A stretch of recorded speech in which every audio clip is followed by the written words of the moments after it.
All right, welcome to another IMAT preparation class. And then Miss Nghi, well, she's going to present a topic today. What is that going to be then? That's going to be structure and duplication of DNA and protein synthesis. Can you say again? It's molecular genetics, right? Yeah. Structure, duplication, DNA. What else then? Protein synthesis. Yes, genetic code and other things related to this topic, right? And transmission of diseases and traits, right? I'm not quite there yet, but I try. Okay, try your best. Do you need time to prepare for it? Yes, please. Okay. Okay, you ready? Okay, let's do it. So what are you going to present now? Now I'm going to present the structure of DNA. Okay. I'm listening. Okay. DNA is a nucleic acid, which is one of the four major groups of biological macromolecules. And they're made of monomers called nucleotide. And nucleotide is made from three groups. First is the phosphate group, the deoxyribose sugar, and one of the four nitrogenous bases, which are adenine, thymine, guanine, and cytosine. The two DNA is a double-stranded and anti-parallel to each other, and the two strands bind together with hydrogen bond. Now I'm going to talk about... Okay, you should also talk about like what kind of nucleotide, what kind of nuclear nitrogenous base will form two and which one will form three hydrogen bonds with the other. And you should also talk about like are they purines or are they pyrimidine, you know? Okay. Purines or pyrimidines, you know? This is also like something I think you should mention. Like for example, purines are basically two rings, okay? Hai vòng. Yeah. Two ring structure. Okay. Purine are two ring structure. Typically of adenine and adenine uracil, and then another one. What is that? Guanine. Guanine and guanine. Oh, guanine. Cái đó là purine vòng 2 á. Like, of course, you can see the structure of a purine ring. It looks like, of course, it must have nitrogen, okay, 4 nitrogens, and then there's a two ring structure. Nó phải có hai vòng như thế này và có ít nhất là bây giờ có 4 nitrogen và các nối đôi các thứ, and then double bond of course around, and it's two ring structure. One is a 6-member ring and another one is 5-member ring. 6-membered ring plus a 5-membered ring, okay. Vòng 6, vòng 5, 5 thành viên, 6 thành viên. Okay, so typically we have adenine, guanine, and in RNA instead of like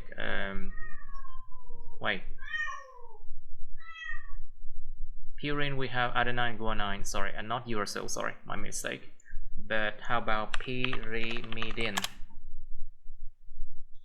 Pyrimidines are basically just like, there you go. You can see the difference. Pyrimidine actually only one ring, một ring thôi, and there are nitrogens around it. Có những nitrogen, có double bond luôn. There are double bonds as well, and you have cytosine, uracil, and thymine. Okay. Pyrimidine includes structures such as cytosine, uracil, and thymine. Okay. So it means that this is just a class of molecules. Okay, đây là một cái phân lớp những cái phân tử thôi. There are a lot more names I can add in those purine and pyrimidine. Okay, but we are talking about DNA and RNA only. You understand it? No? Yeah. This is a chemical structure. Miss Nghi, do you understand it? Yeah. Just because if you have a purine, it's a big ring, okay? So the other one, it has to pair with something smaller, which is a pyrimidine, like a thymine, for example. So that the distance between two strands is similar. So if a purine pair with another purine, the ring would be much bigger, isn't it? You know, the distance between the two strands increases. You understand what I'm talking about, right? Yeah. Miss Nghi, are you there? Yeah. Because you've been silent, I I'm don't know. talking. Nếu mà bây giờ một cái mạch nó là adenine chẳng hạn, đi purine đi, mà nó kết nối với một cái purine khác, cái mạch bên kia nó sẽ làm cái mạch nó phình ra ở ngay cái khúc đó, nó sẽ không có giữ được cái khoảng cách đều giữa hai cái mạch, you know. The two rings Yeah. need to have like a similar how can I say, similar distance, you know. So that's why if you have purine in one ring, in one strand, the opposite, the other one has to be a pyrimidine and vice versa, you know. Nó giống như đảm bảo bây giờ một cái mạch nó là purine thì cái mạch còn lại nó phải là pyrimidine để mà nó làm sao thì làm.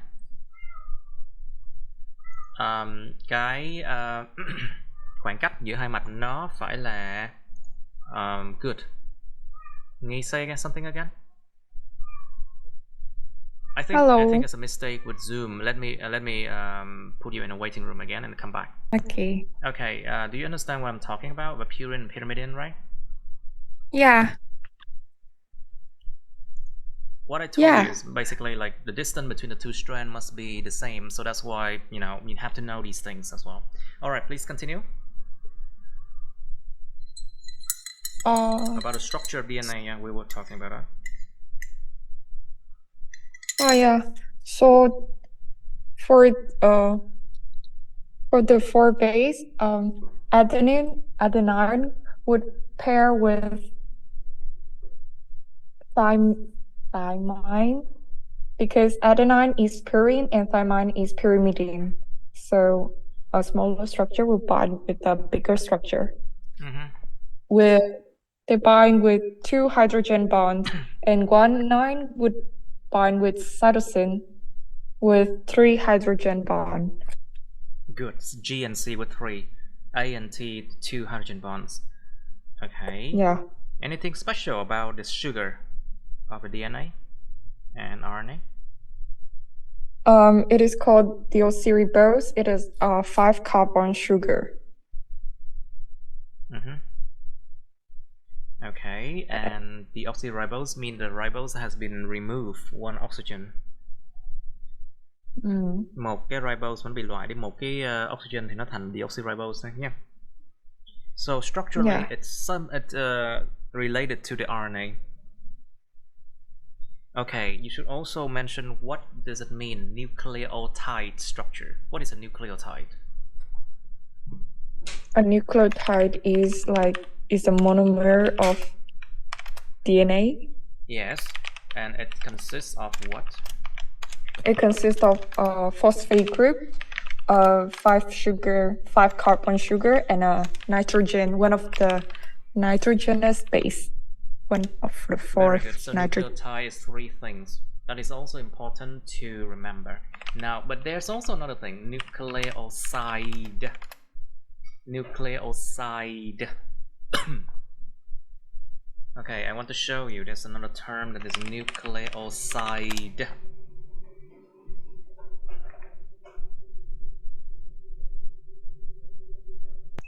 Alright, sorry, it is my cleaning lady. Alright, so we have a structure called nucleoside, and nucleoside actually is a pentose sugar plus a nitrogenous base, okay? So it excludes a phosphate group, you know, nó bỏ ra cái nhóm phosphate thôi. Okay. Okay, and the sugar is basically the same thing, 5-member sugar, okay? Nó vẫn là cái đường 5 carbon thôi. Nó chỉ là đường pentose á. It's still the same thing. But you can see here, this is a nucleoside, okay? The 2 things. But if you include the phosphate group, it becomes nucleotide, okay? Right. Just to make things clear. Okay, what's the next one? The next one is the replication of DNA. Right. Why does the cell need to replicate the DNA? Because during the cell division, we want two cells with the same genetic material. So the cell have to replicate the genetic material.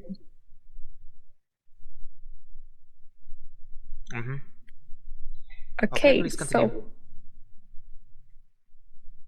So where does the DNA replication happens? It happens in the nucleus for the eukaryotic cell, and it happens before cell divisions happen during the interphase. DNA replication is semi-conservative because each strand in the DNA double helix acts as a template for the synthesis of a new complementary strand.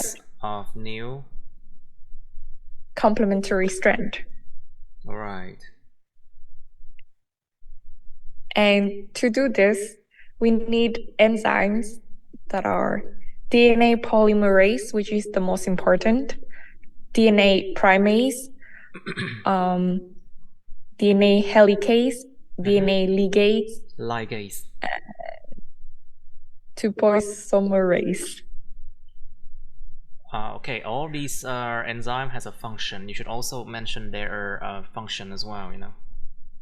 Okay, so the DNA polymerase are responsible for synthesizing the DNA. So they add the nucleotides one by one to the growing DNA chain to make the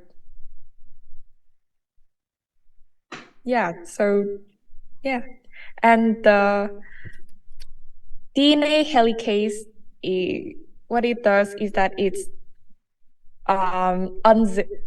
breaks the hydrogen bond between the two strands, and the DNA ligase helps to attach the Okazaki fragment together.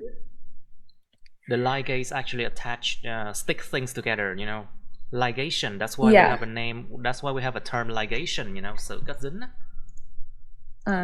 Ligation, the sticking of parts together, sự kết dính các phần với nhau. The sticking of parts together, ligation. So ligase is an enzyme that stick the Okazaki fragments together. But how about the leading strand of the end of new DNA? Cái đoạn mà nó cứ liên tiếp, continuous strand, I mean, of new DNA, it doesn't need ligase, right? Yeah. Does it need ligase? No. Cái đoạn mà nó không có bị cắt thành từng mảnh như Okazaki á, cái đoạn mà liên tiếp á, nó có cần ligase không? No. Không, they don't normally need that.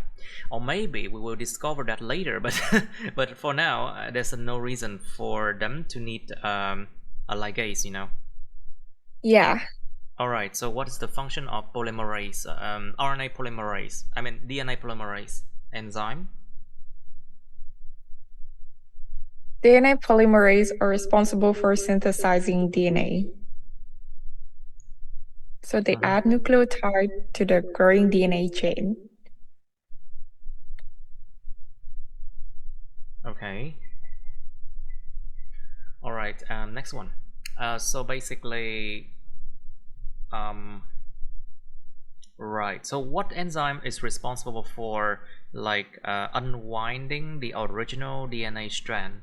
And my question is, the formation of a new DNA, does it depend on only one strand of the original DNA, or does it depend on both strands of the original DNA? That's my question. You understand what I'm talking about? Could you please repeat it? All right.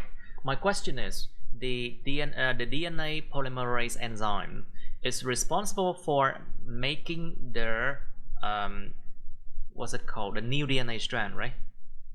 Yeah. Is that true? Yeah. Nó chịu trách nhiệm để tạo một cái đoạn DNA mới, đúng không? Thì cái câu hỏi á, là cái chuyện tạo thành DNA mới đó nó phụ thuộc vào một đoạn hay là cả hai đoạn của cái DNA lúc ban đầu? Dạ, một đoạn. That's my question. I asked you whether the formation of a new DNA strand depend on only one or both of the original DNA strands. So what is your answer? Answer is Only one. one or both? One. Yes, and that strand is called a template. Khuôn mẫu. That strand is a template. Very good. You got it. Alright, please continue. Okay. So now I'm going to talk about the stages of the replication. Yes. So the replication will start at a specific locations on DNA, which are called the origins of replication and are recognized by their sequence. The specialized proteins will recognize the origin and bind to the site to open up the DNA.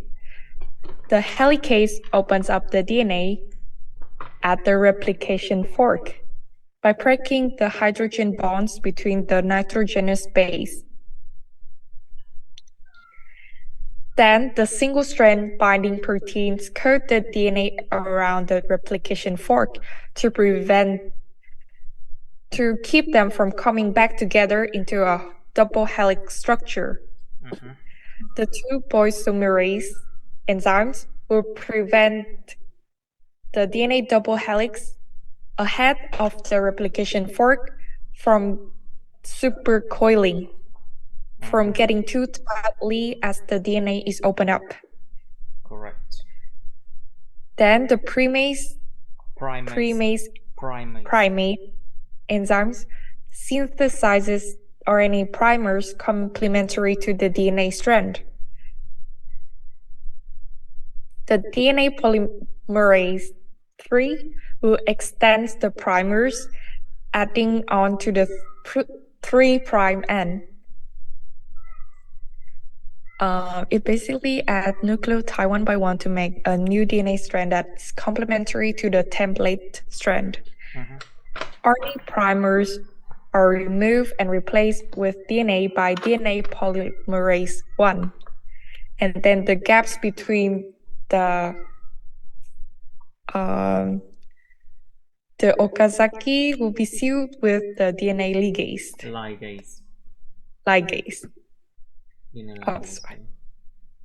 Oh, should I talk about the leading strand and the lagging strand? Of course. Leading strand and lagging strand. Of course, you have to talk about that. Okay. Đương nhiên phải nói về chuyện đó rồi.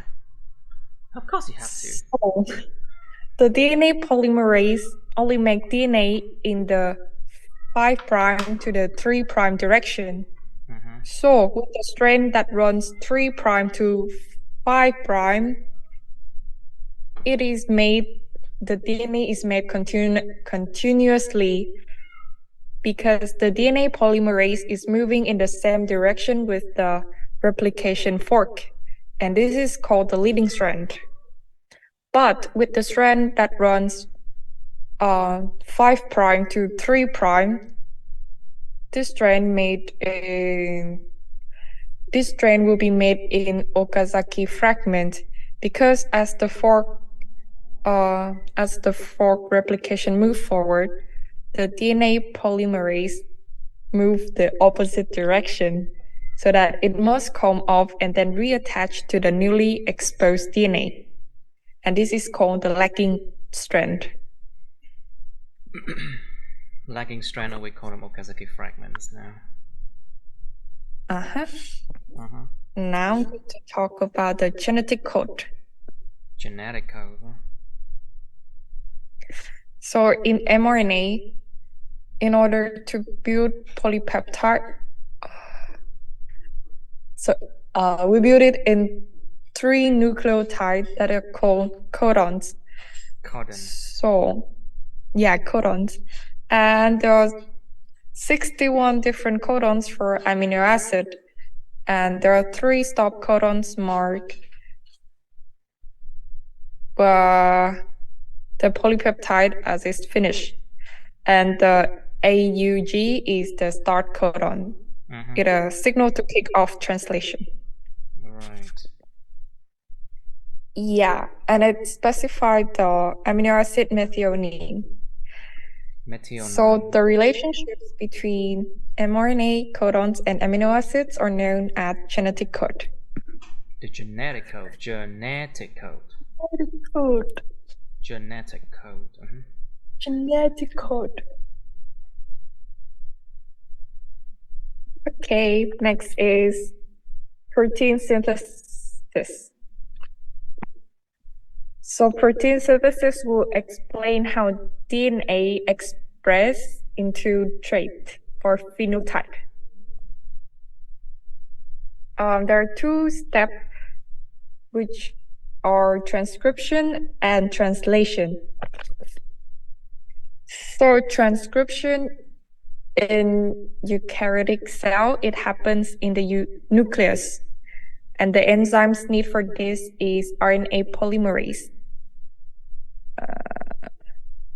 The process is that before transcription takes place, the DNA double helix unwind, and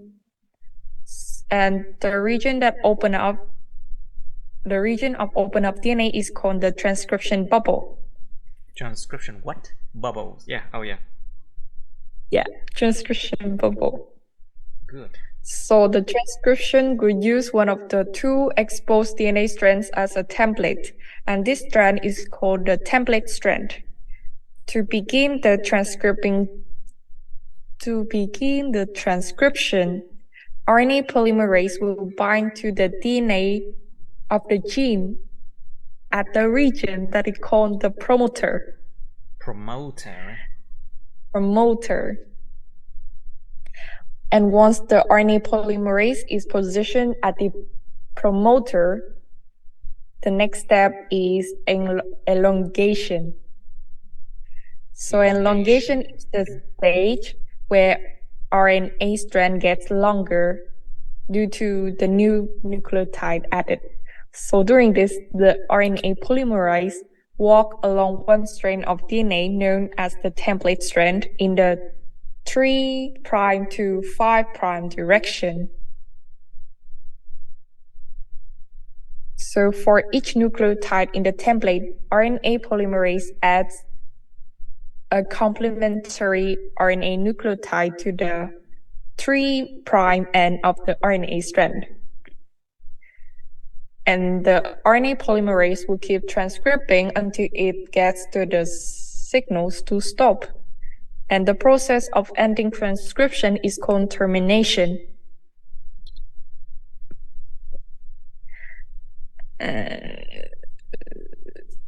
What else can you mention? I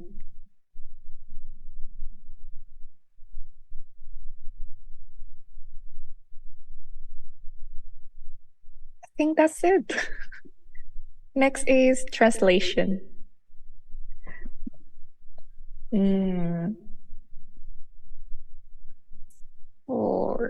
So for transcription, at the end of it, we have transformed from DNA to RNA, mRNA. And during translation, we will transform mRNA into a polypeptide. So translation involves decoding mRNA and making it into a polypeptide. So in eukaryotic cell, it happens outside the nucleus, specifically in ribosome, which is also made from ribosome, which is made from rRNA.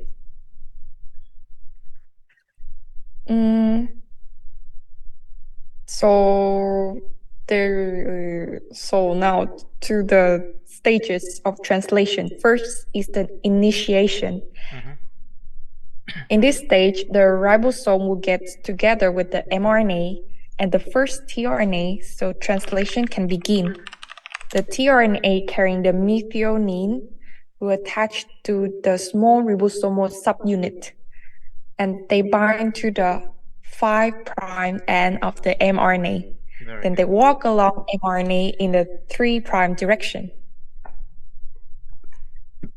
Next is the elongation stage.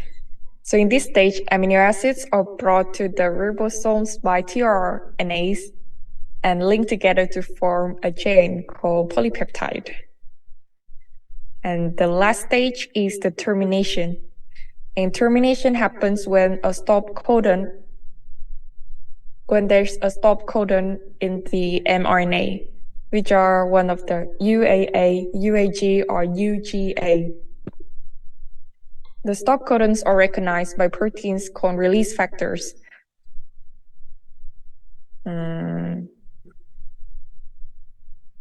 I think that's it after protein synthesis. I see. I see your point. Okay, so that's about it in protein synthesis, isn't it? So my question for you is, what can go wrong during protein synthesis, and what triggered the protein synthesis now? So from genes, you can have messenger RNA, and then finally you have proteins. But the question is, what trigger the production of protein? Điều gì kích hoạt cái sự sản xuất protein đó? Think about it. The body cannot just do it randomly, there has to be a trigger. Nó phải có một cái trigger, một cái gì đó để kích một phát lên để mà nó tạo ra, chứ nó không phải là mà tự nhiên cái đùng một cái mà tạo được đâu nha. I thought the body always make protein. I thought they make protein all the time. No, the answer is simple. So basically, when the cell is in need of making protein, for example, when it needs to repair itself, it needs to produce more protein. That is a trigger. Or if the cell produces substances to be emptied into the bloodstream, for example, a gland, một tuyến nội tiết chẳng hạn, an endocrine gland. Ever heard about it? An endocrine gland, một cái tuyến nội tiết that produce hormones, that produce hormones. Those things are protein as well. Mấy cái hormone cũng là bản chất, cũng nhiều cái là protein mà. Or at least they are related to protein, so the cell need to undergo a lot of protein synthesis, chứ không phải tự nhiên mà nó tạo ra đâu nha, nó có nhu cầu nó mới tạo nha. If there's a need, then it would trigger protein synthesis in the cell. If there's no need, then no protein synthesis. Remember that. Okay? Okay. Because making protein requires energy, and it requires ATP, of course, energy. It requires raw material. Nó cần vật liệu và nó cần năng lượng, chứ đâu có rảnh mà tự tạo ra đâu.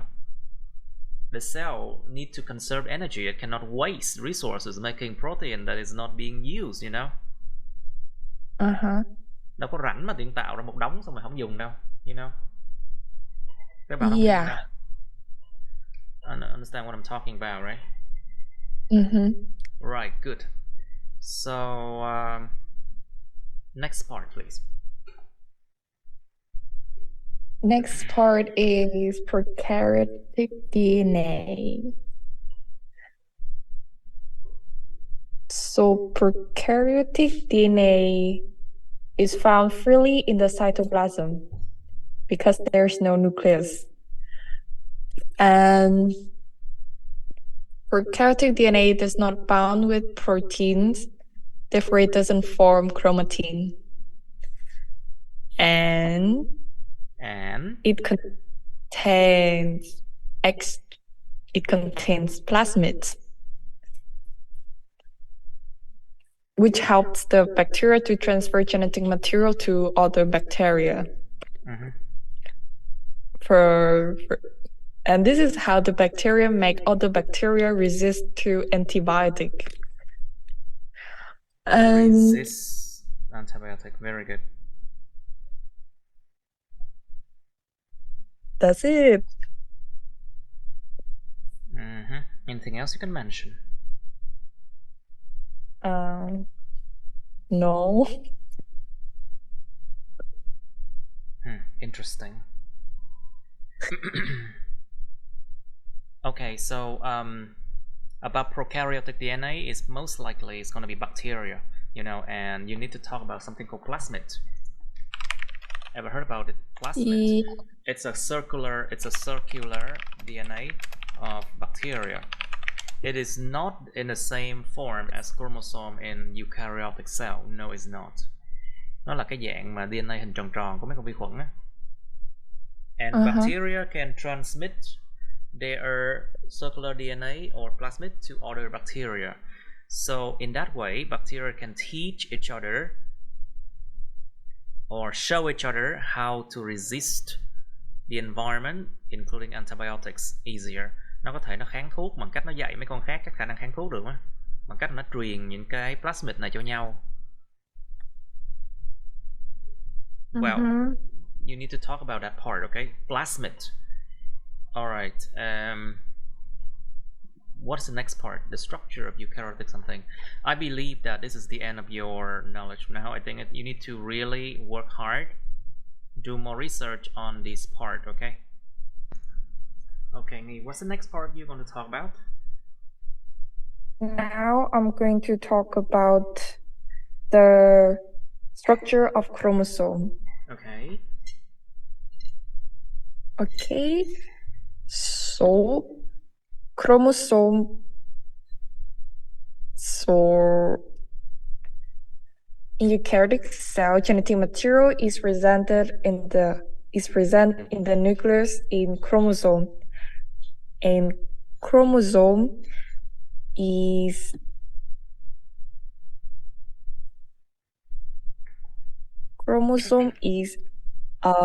condensed form of DNA because the DNA is wound around protein histone. Okay. The chromosome consists of two symmetrical chromatids, and the chromatids are attached together by the centromere. The chromatids become separated at the anaphase stage of mitosis, so therefore, anaphase chromosome had only one chromatid, while metaphase chromosome has two. And okay, the so you also talk about the structure divides of chromosome, about histone molecule, you know, cái cục histone nữa. Also about histone molecules, and chromosome is actually what? Chromosome is a condensed form of DNA, okay? You have to understand that very fact. Nó là một cái dạng mà rất là đặc lại của DNA mà thôi. You know? And why is there a need to make something that condensed? Tại sao lại có nhu cầu để tạo một cái gì đó nó đặc như vậy? Because and does the cell always have chromosomes stage, or it's always like not chromosome? You know what I mean, right? Có phải lúc nào tế bào nó cũng có cái DNA ở dạng chromosome không? Does a cell always have DNA as chromosomes or not? This is something to do with like mitosis and meiosis, you know, nó liên quan đến giảm phân nguyên phân á. We did before. Yeah. So, first, I will answer the first question. Why the chromosome have to be compact? First, because it is more stable. And second, it can store a lot of genetic material. Because like the chromatin is a complex DNA and protein found in eukaryotic cell and helps in packaging the long DNA molecules inside the cell nucleus. And the second question is that is there always chromosomes in the cell? And the answer is no, because during the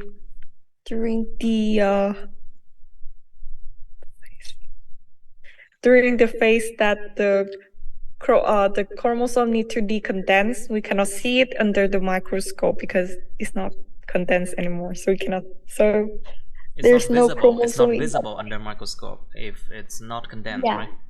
Exactly. Very good. Very good, very good. So it means that most of the lifespan, most of the life of the cell, the chromosome is not visible. It means like DNA is not in condensed state, right? Phần đông cái cuộc Yeah. sống của cái tế bào á, phần đông cái quãng đời của tế bào á, là cái DNA nó ở dạng không xoắn. Uh-huh. You have to understand that fact, you know. Okay, next part. Okay. Next part is gene regulation.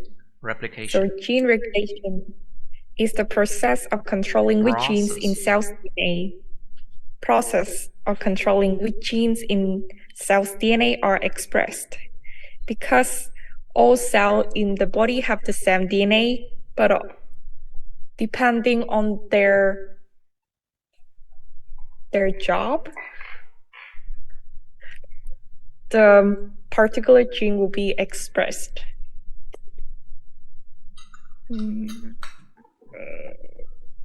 Okay, is that all? Yeah.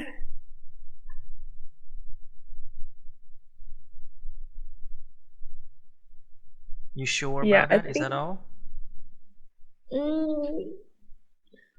Okay, and I'll ask you a bit more about like why is there a need to have a condensed chromosome form, and during which stage of the cell life cycle the chromosome coil at its maximum? You know the answer for this. I think it coil at its maximum when it's in the metaphase. Yeah. Ở kỳ giữa của cái nguyên phân và giảm phân á. In metaphase, during metaphase of the mitosis and meiosis. Okay, so why is there a need to have something that condensed? Tại sao lại có cần phải một cái gì đó mà nó đặc như vậy? It becomes stable. No, because when the chromosome moves to the two sides of the cell during meiosis and mitosis, if it's not supercoiled condensed, accident can happen, which can result in wrong mutation or in wrong pairing, you know. Nó không đặt lại cái quá trình mà lúc nó di chuyển qua hai cái cực của tế bào á, trong nguyên phân và giảm phân thì nó sẽ sinh ra cái chuyện mà accident. Lỡ đâu nó bị kẹt lại hoặc nó bị dính cái gì đó thì nó sẽ dẫn đến những cái vấn đề rất là nghiêm trọng cho tế bào, you know, không sửa được đâu nha. Yeah.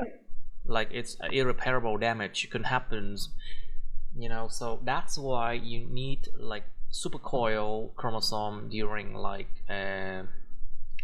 what's it called? Meiosis and mitosis. You got it, no? Right, next one. Genes and regulation of gene expression. Is it raining up there? No. Yeah, it's raining now. Oh. Okay, your turn to talk about that part, please. Can I have some time to prepare, please? Okay, fine. Hey. Okay, next part now. Now I'm going to present about gene regulation. So gene regulation is the process of controlling which genes in a cell's DNA are expressed. Because different cells in a multicellular organism may express very different sets of genes, even though they have the same DNA. So, now I'm going to talk about how regulation in prokaryotic cell. Because the DNA in prokaryotes is organized into plasmid, and proteins that are needed for specific function often encoded together in blocks called operons. For example, all 5 of the genes needed to make the amino acid tryptophan in the bacterium E. coli are located next to each other in the tryptophan operon. And the genes in the operon are transcribed into a single mRNA molecule This allows the gene to be controlled as a unit, either all are expressed or none is expressed. Now, so each operon needs a promoter where RNA polymerase binds and an operator where the regulatory proteins bind. There are 3 types of regulatory molecules that can affect the expression of operons. The activators are proteins that increase the transcription of the gene. The repressors are proteins that suppress the transcription of the gene. And the inducers are molecules that bind to repressor and inactivate them. Now I'm going to give an example of an inducer operon, which is the lag operon. So, actually use glucose for food, but it is able to use other sugars such as lactose when the glucose concentrations are low. So 3 proteins are needed to break down lactose, and they are encoded by the 3 genes of the lag operon. So when the lactose is not present, the proteins to digest lactose are not needed. So therefore, the repressor binds to the operator and prevents RNA polymerase from transcribing the operon. But when the lactose is present, the lactose will present. Tính từ nó hiện diện. When lactose is present. When lactose is present, lactose will bind to the repressor and removes it from the operator. So RNA polymerase is now free to transcribe the genes that is needed to digest lactose. Anything else? Yeah. So why is lag operon important?